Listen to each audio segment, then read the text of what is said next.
Sebenarnya ada satu penelitian quick count itu kita pernah lakukan di tahun 97 pada waktu zamannya Presiden Soeharto. Waktu itu kan ada rame-rame terkait Mega Bintang di Solo itu. Oh, yang itu ya, Mas. Siapa namanya tokohnya? Tokoh Mudrik. Pak Mudrik ya. Ya, P3 ya. Ya. P3 dan PDI berkoalisi kan. Ya. Nah, di Solo kan jadi rame itu.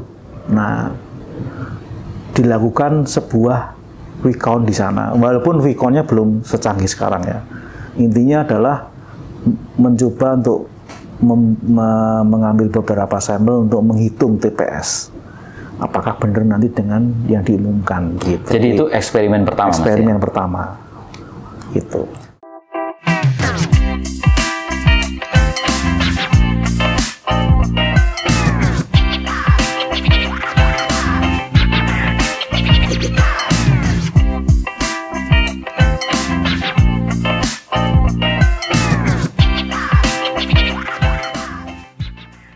Ya, sahabat Kompas, kembali kita bersama Polantas, podcast lantai 17 di Menara Kompas, Palmerah, Jakarta.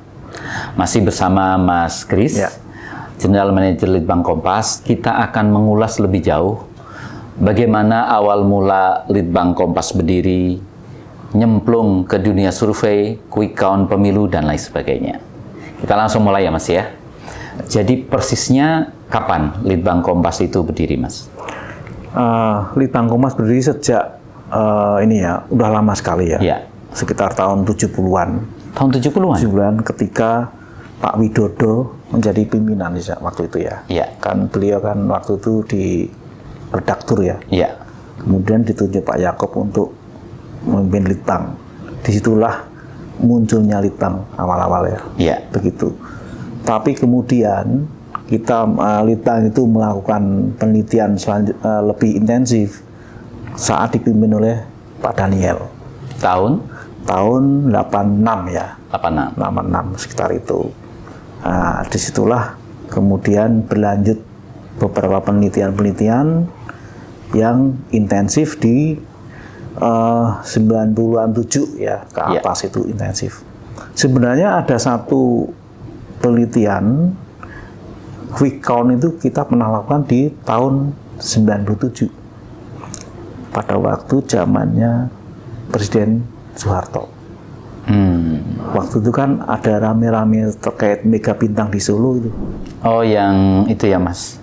Siapa namanya tokohnya? Tokoh Mudrik. Pak Mudrik ya. Ya, P3 ya. Ya. P3 dan PDI berkoalisi kan. Ya. Nah, di Solo kan jadi rame itu. Nah, dilakukan sebuah quick count di sana. Walaupun quick count-nya belum secanggih sekarang ya.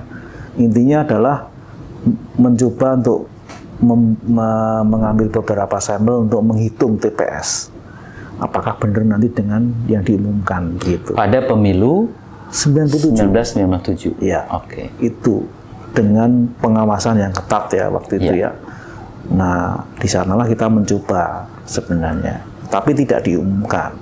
Gitu. Jadi itu eksperimen pertama, eksperimen Mas, ya? pertama. Gitu. Kalau boleh tahu, kenapa Litbang Kompas memutuskan untuk bereksperimen survei pemilih atau quick count? Ini hanya masuk dalam istilahnya kalau di kita pakai ranah pendekatan jurnalistik ya. Iya. Sebagai ya mungkin dibilang pilar keempat kan harus watchdog ya. Iya. Watchdog terhadap kegiatan demokrasi ya di sana.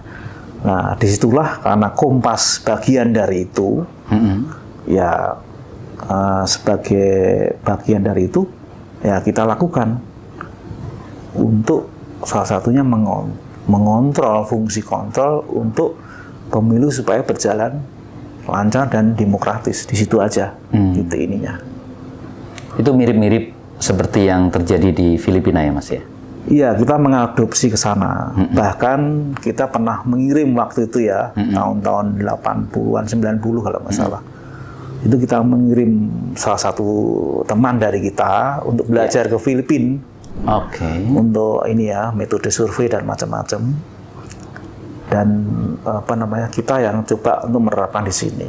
Maka lahirlah polling telepon itu. Itu tahun berapa kira-kira, Mas?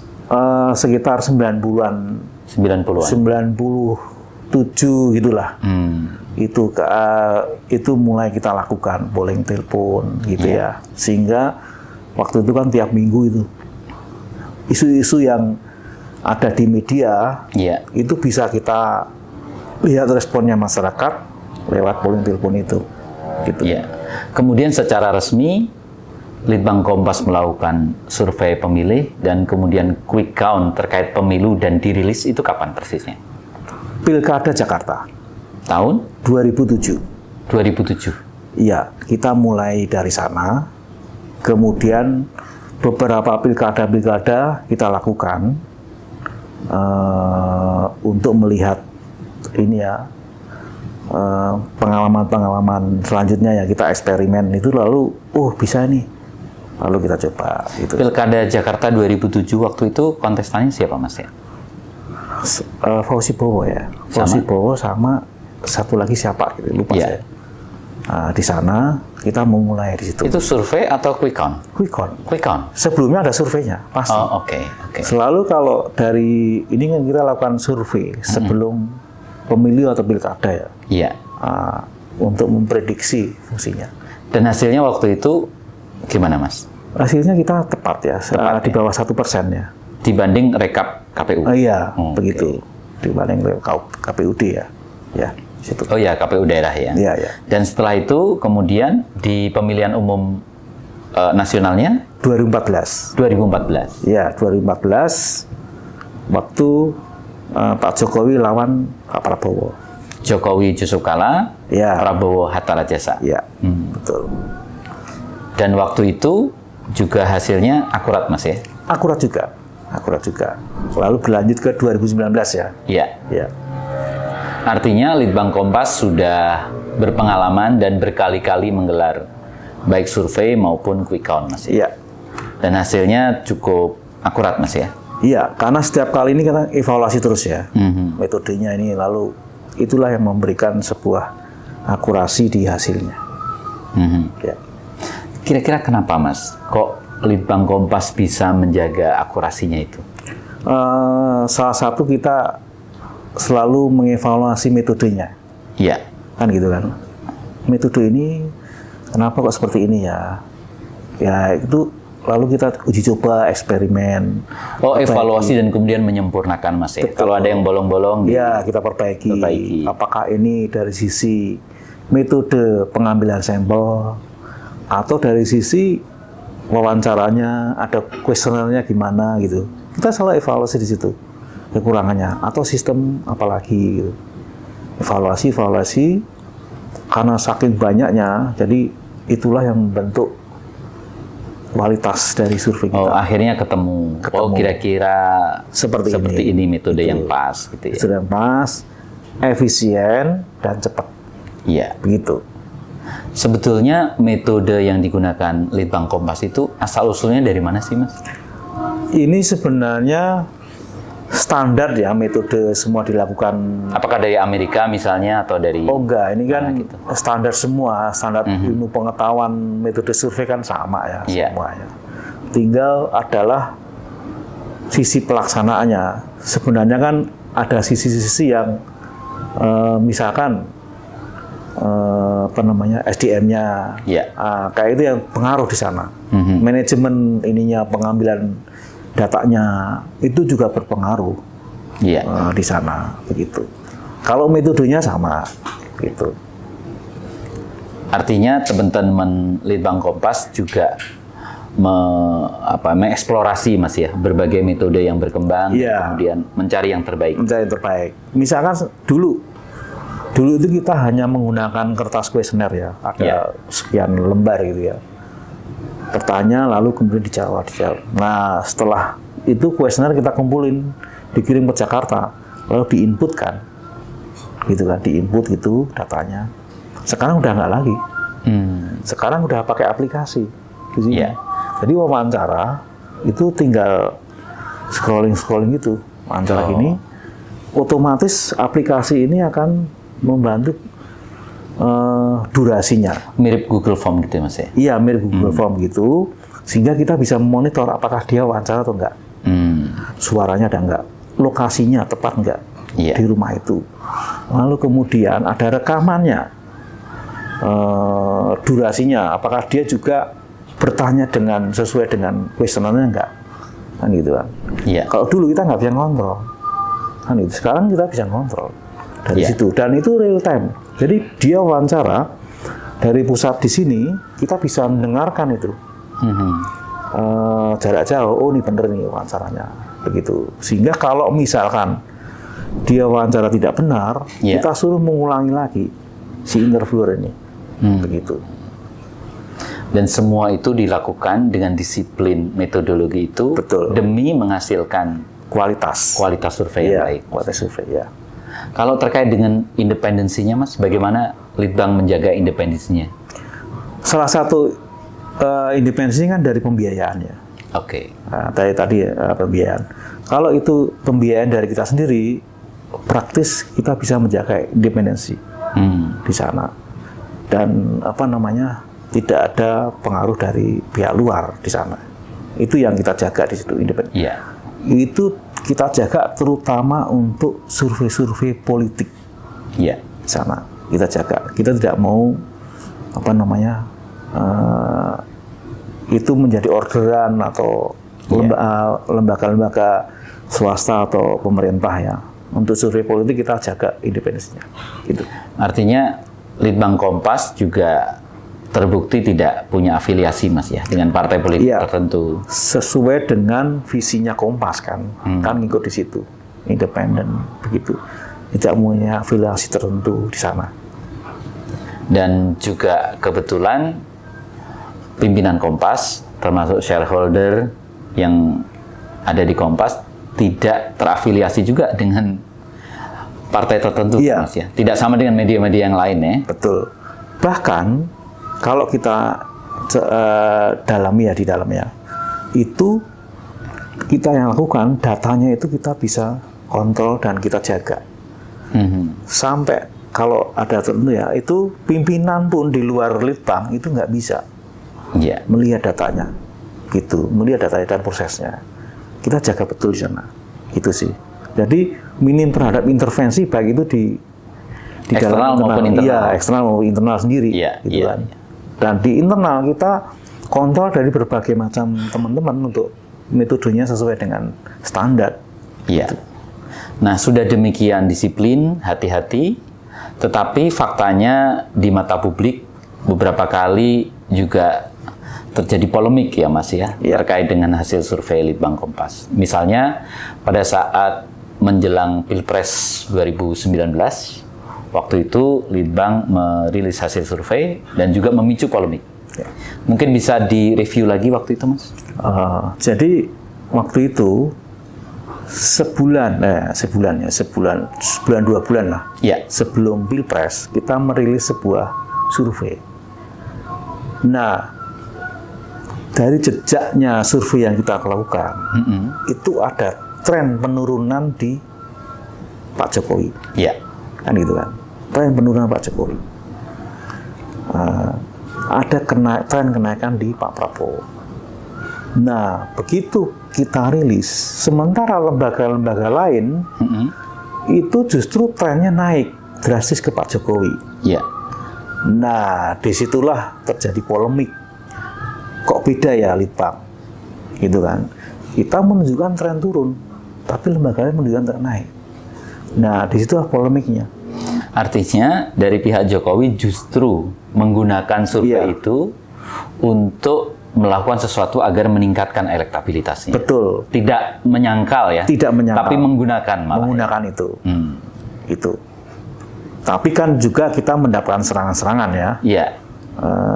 Serangan-serangan yang beberapa di antara dari juga lembaga-lembaga survei yang lain yang mungkin berbeda gitu kan. Waktu itu kalau tidak salah beberapa lembaga survei merilis survei elektabilitas Pak Jokowi itu 50% lebih. Iya, 50% lebih, dan itu trennya naik. Yang saya bilang tadi.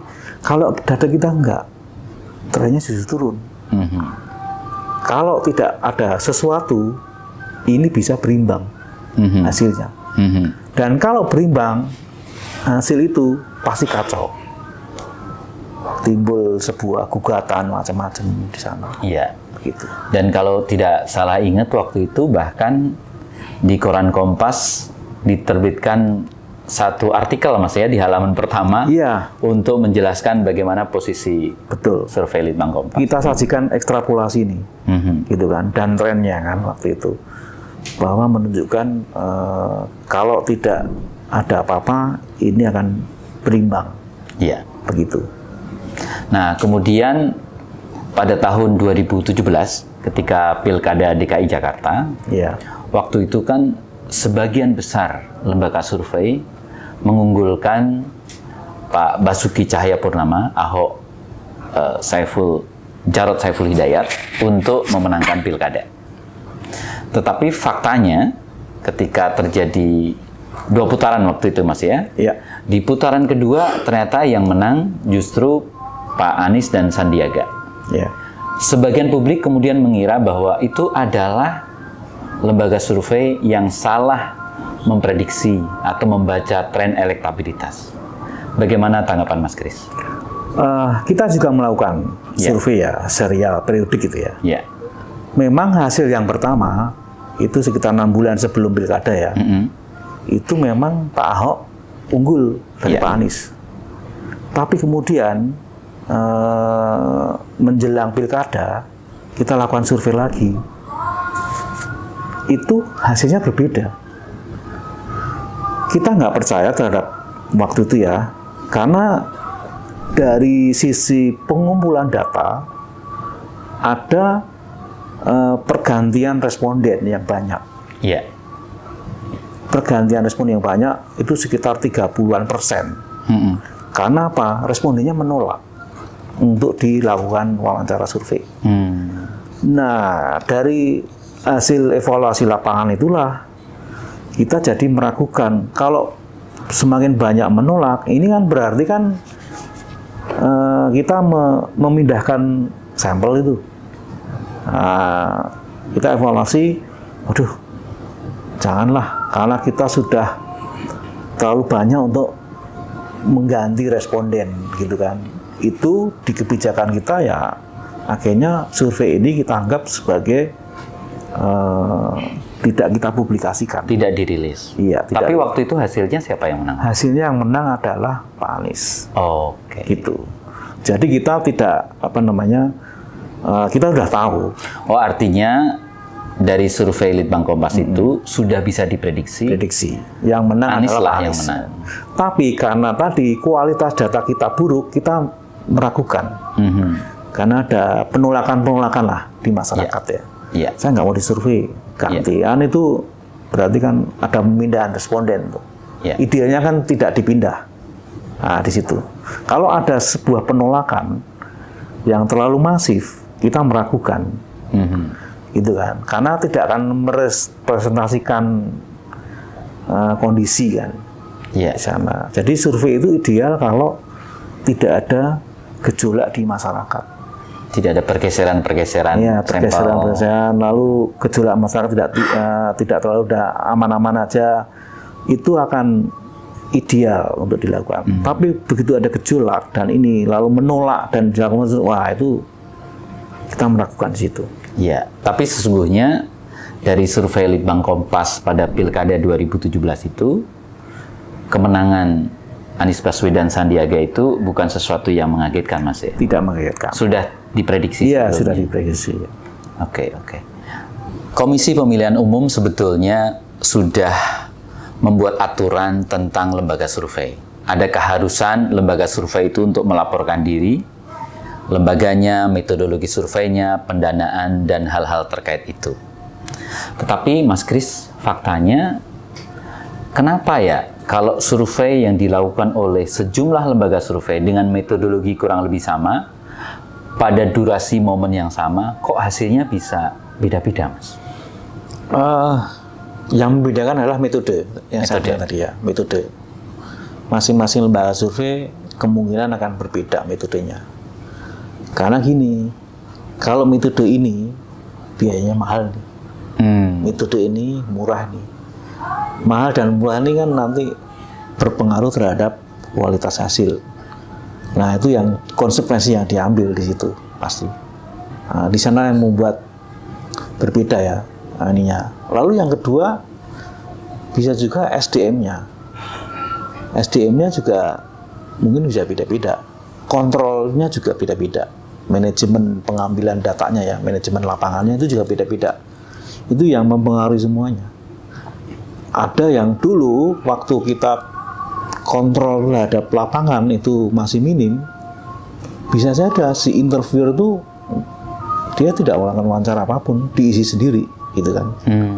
Diisi sendiri, itu yang akhirnya akan mempengaruhi hasil kan. Tapi sekarang dengan adanya teknologi, semua kontrol itu bisa dilakukan, diawasi, sehingga bisa meningkatkan kualitas, begitu. Nah, lembaga survei lain apakah melakukan itu enggak gitu? Kita nggak tahu. Itu yang membedakan hasilnya. Iya. Nah, di mata publik, lembaga survei dengan hasil yang berbeda-beda itu kan cukup membingungkan juga, Mas ya. Survei mana yang bisa dipercaya? Nah, itu bagaimana cara mengidentifikasi dan menentukannya, Mas? Kita lihat track record-nya. Hasil publikasi itu dari sebelum-sebelumnya apakah rata-rata sama enggak gitu. Itu sebenarnya kalau para analis survei ya, itu tuh gampang mendeteksi itu. Iya. Ini menyimpang nih, ini kok aneh nih gitu loh. Itu gampang sekali bisa melihat ya. Iya. Tapi kalau orang luar kan mungkin susah ya mendeteksi itu. Itu bisa dilakukan dengan cara ya track record-nya aja. Di sana lembaga-lembaga survei track record-nya gimana nih? Artinya lembaga survei yang selama ini terbukti surveinya tidak dimain-mainkan, hasil survei dan kemudian quick count ya, tidak selisih jauh dengan KPU, ya udah bisa dipegang, Mas ya? Bisa dipegang, nama-nama itu bisa dipegang, gitu. Tetapi kan ada lembaga-lembaga survei yang sebetulnya bekerja menjadi konsultan juga. Bagaimana itu, Mas? Idealnya memang tidak boleh ya. Lembaga survei itu kan ya lembaga survei. Konsultan itu terpisah, gitu kan. Itu idealnya. Hasil survei apapun itu harus dipakai oleh si konsultan kan, untuk melakukan sebuah strategi kampanye atau apapun ya, strategi kemenangan. Hasil apapun. Tapi ada yang lembaga survei juga dengan konsultan jadi satu. Inilah yang nanti pasti akan bias. Karena data survei ini akan dipakai untuk kampanye. Gitu kan tidak ada larangan kan, Mas? Tidak ada larangan memang. Tetapi ini kan secara etis kan nggak melanggar di situ ya. Melanggar hasil disesuaikan untuk kepentingan tertentu kan gitu kan. Iya. Dimainkan di sana untuk mempengaruhi publik.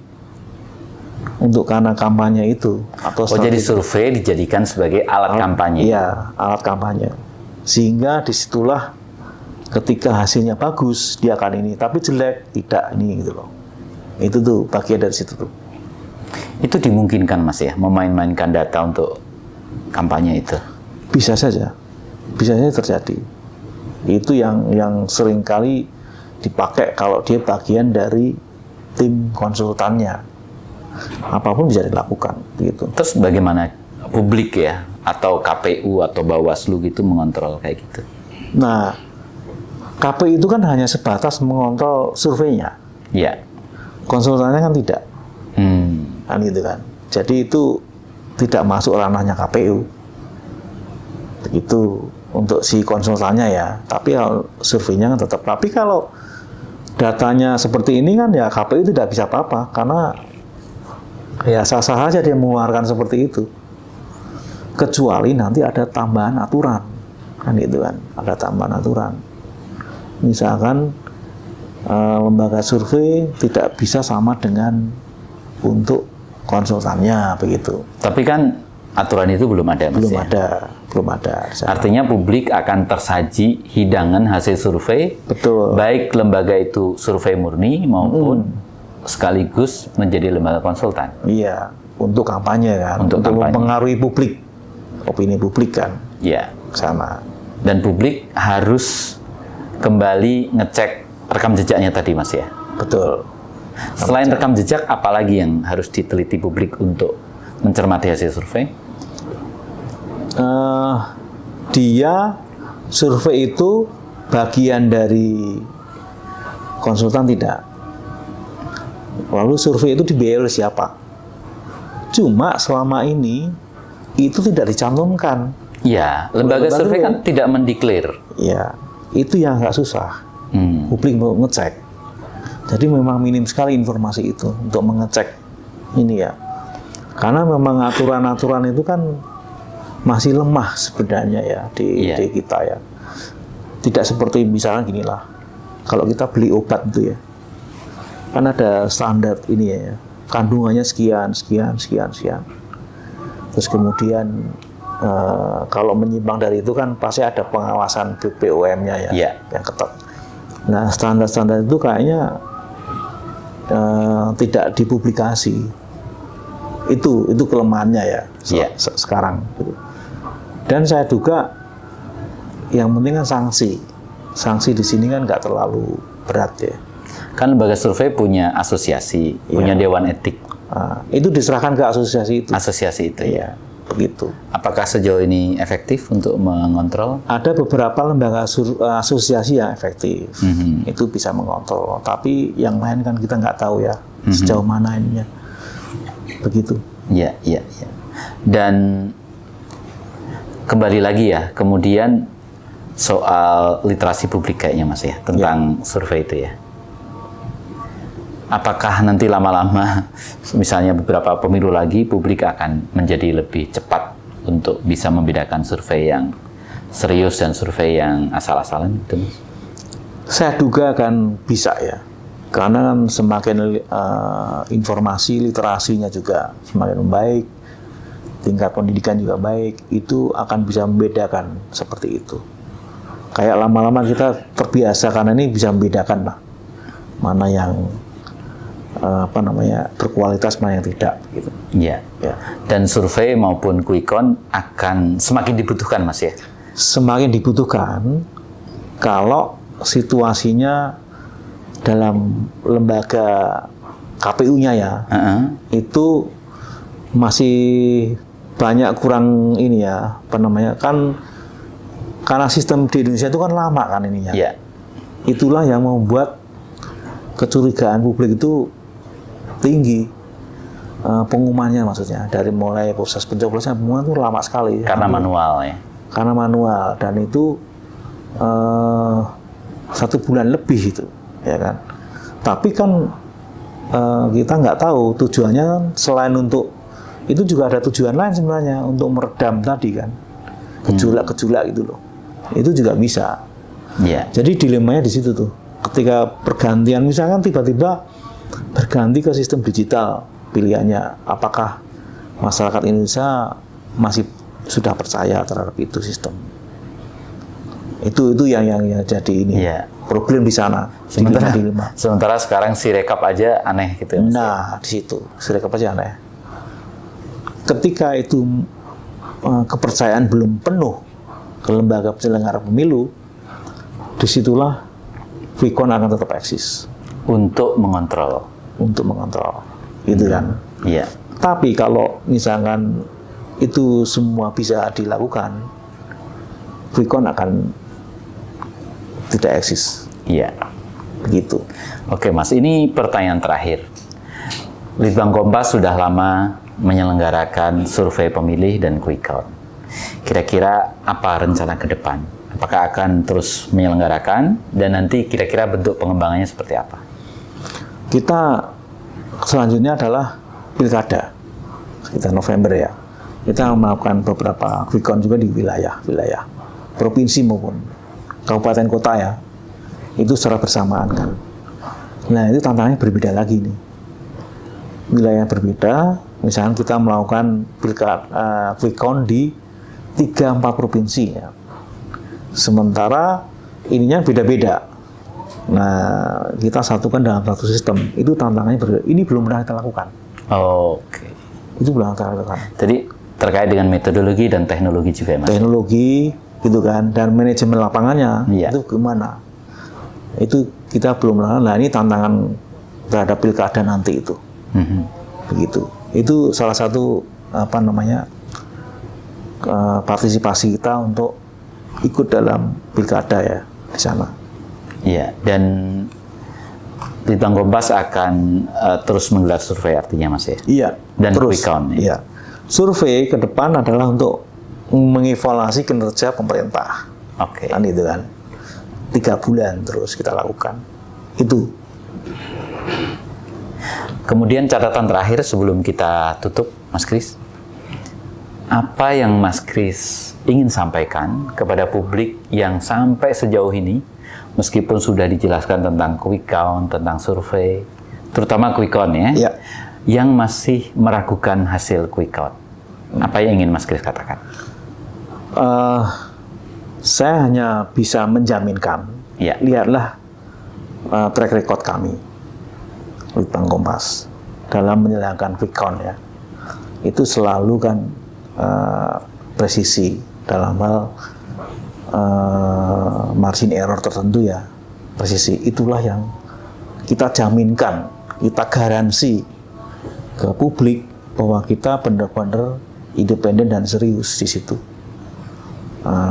Kita bisa dicek dengan publikasi sebelum-sebelumnya dari Litbang Kompas, karena ini taruhan. Kalau ini tidak kita sembarangan dalam hal melakukan ini, ya taruhannya adalah besar sekali buat Litbang Kompas, gitu. Ya, Mas Ignatius Kristanto, General Manager Litbang Kompas, terima kasih sudah ngobrol-ngobrol di Polantas Podcast Lantai 17. Semoga obrolan kita bermanfaat untuk Litbang Kompas, untuk publik, dan untuk demokrasi Indonesia ke depan. Ya, terima kasih Mas Ilham. Ya, terima kasih. Sahabat Kompas Gramedia, terima kasih sudah menyimak podcast Lantai 17 atau Polantas tentang quick count dan survei yang dilakukan oleh Litbang Kompas. Selalu simak Polantas di YouTube Kompas Gramedia, sehingga kita akan mendapatkan berbagai informasi menarik dan inspiratif. Terima kasih atas kebersamaannya. Sampai jumpa. Terima kasih.